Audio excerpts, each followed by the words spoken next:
Hi everyone, I'm Alex. So I'm from Moloco, and today what we're going to be sharing with you is a little experiment that we've been doing at Moloco, and I kind of wanted to share the results with you on how we've been using contextual data to be able to improve performance across a lot of our partners. And the reason why it's super important, as all of you know, is we're moving into a privacy-centric, privacy-first world.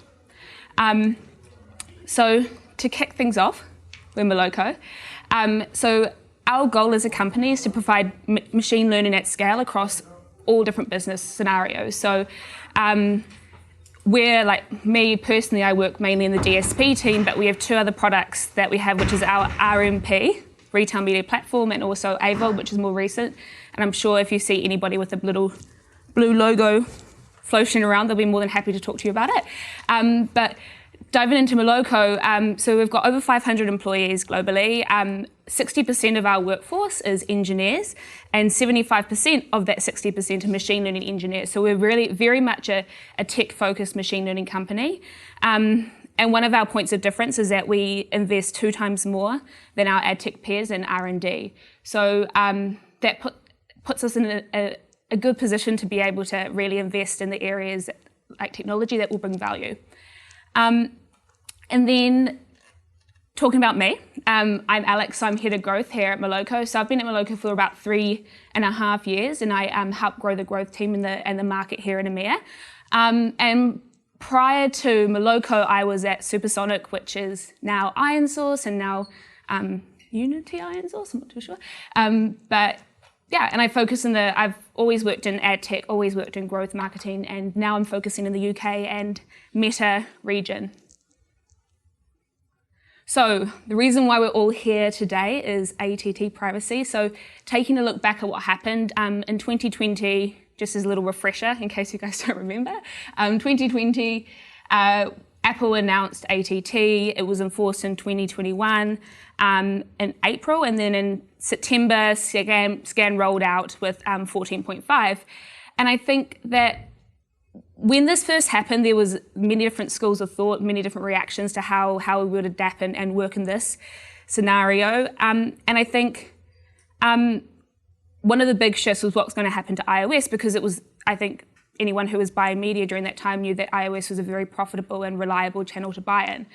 And what we saw with the new data, with the lack of new data, is a real shift in budget. So this is Lotomy data that we have here, and what happened is we saw a massive shift of budget towards Android and from iOS, but also some of the budget actually just disappeared, and we think it's linked to the fact that a lot of value also disappeared with the privacy settings.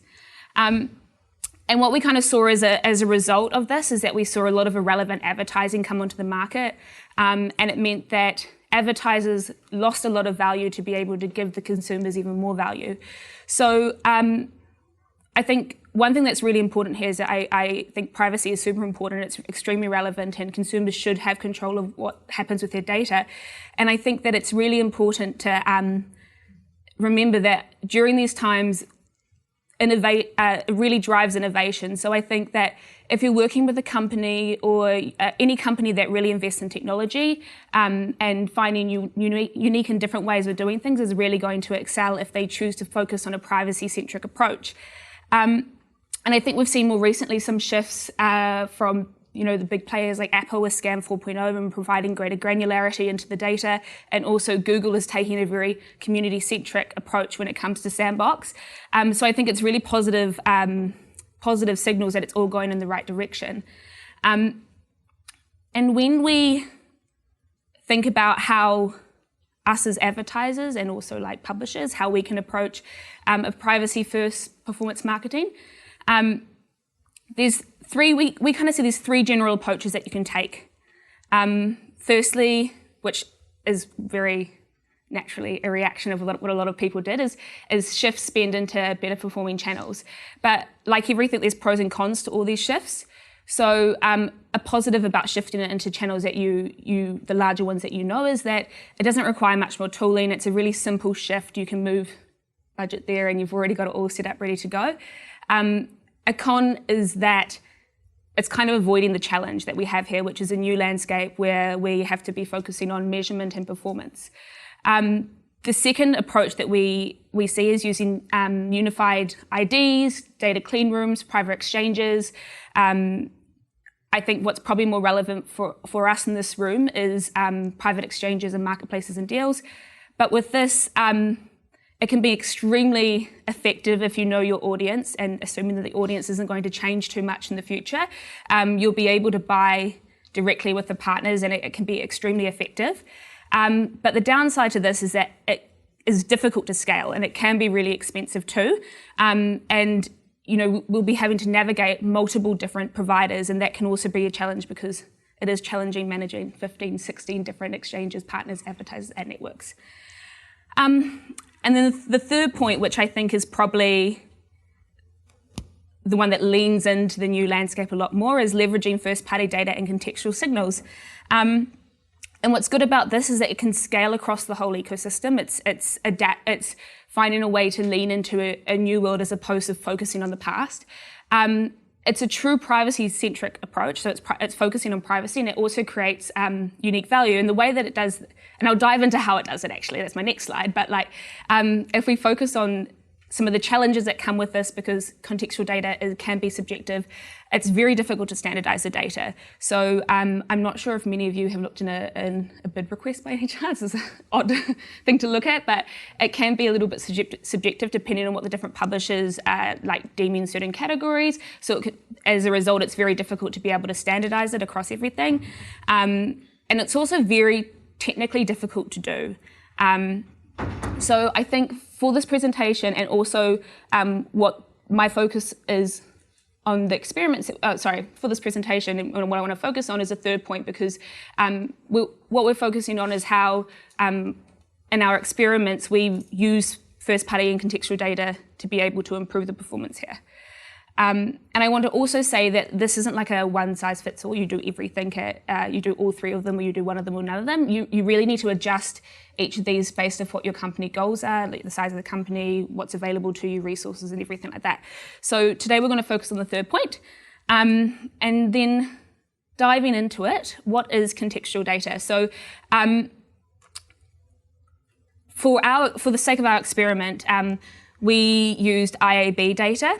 So the three main categories that we have from the IAB data is firstly demographic, secondly interest, so what is the user interested in doing, and thirdly purchase intent. So when we think about demographic data, it could be personal finance, what kind of category they fall into in regards to net worth.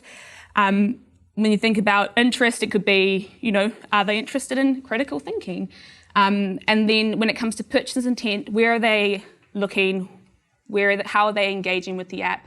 And what this contextual data does, it has no personal identifiers in it. So what we were able to do with this data is standardize it across all of our bid requests to be able to ingest it into our models. So diving into the next slide, and talking about Moloco here, is that when it comes to our machine learning modeling, so in a standard campaign, we have over 20 different deep neural networks models on a campaign live at one time. And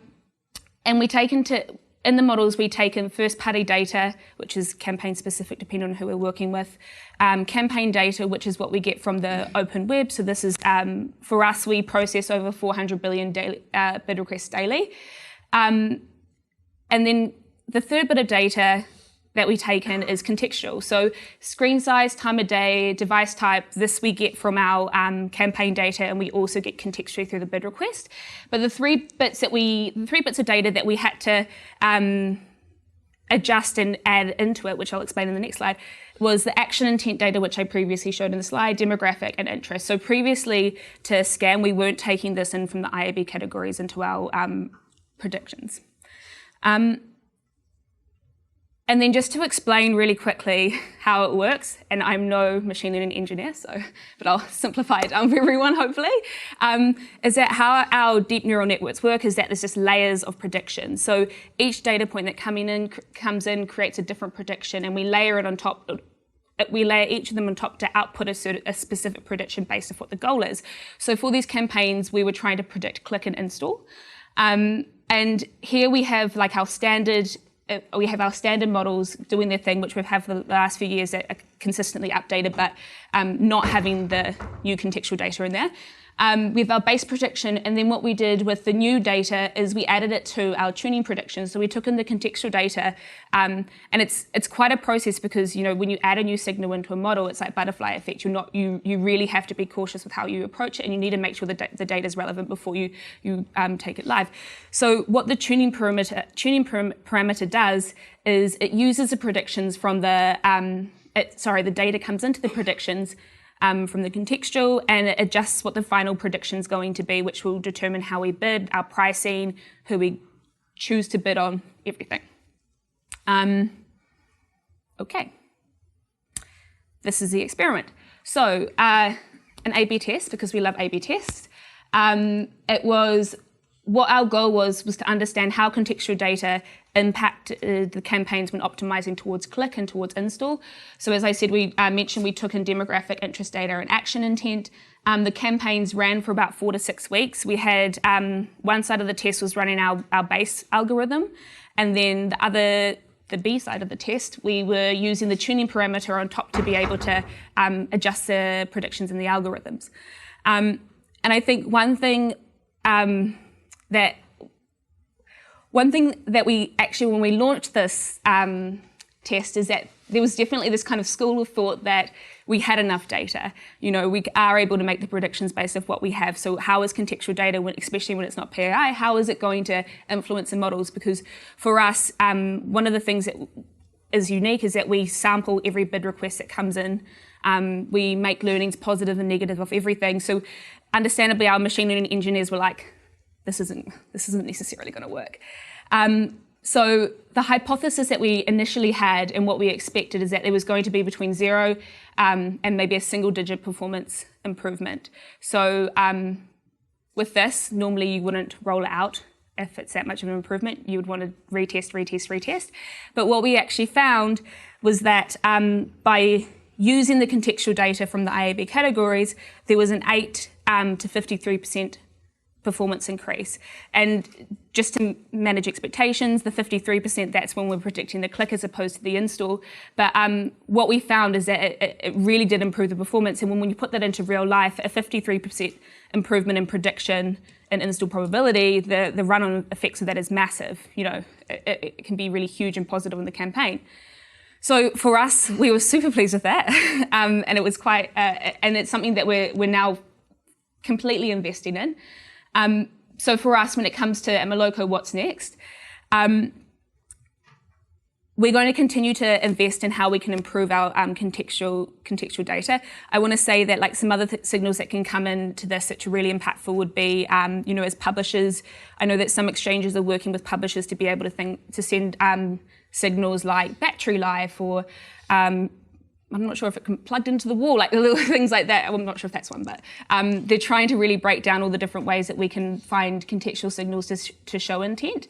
And I think for us, we're really investing with the different exchanges to be able to find meaningful signals, because one thing that we found when we were trying to clean up the contextual data, that signals that we thought would be impactful weren't actually impactful when we got them live. And so there's a lot of testing that's going into place.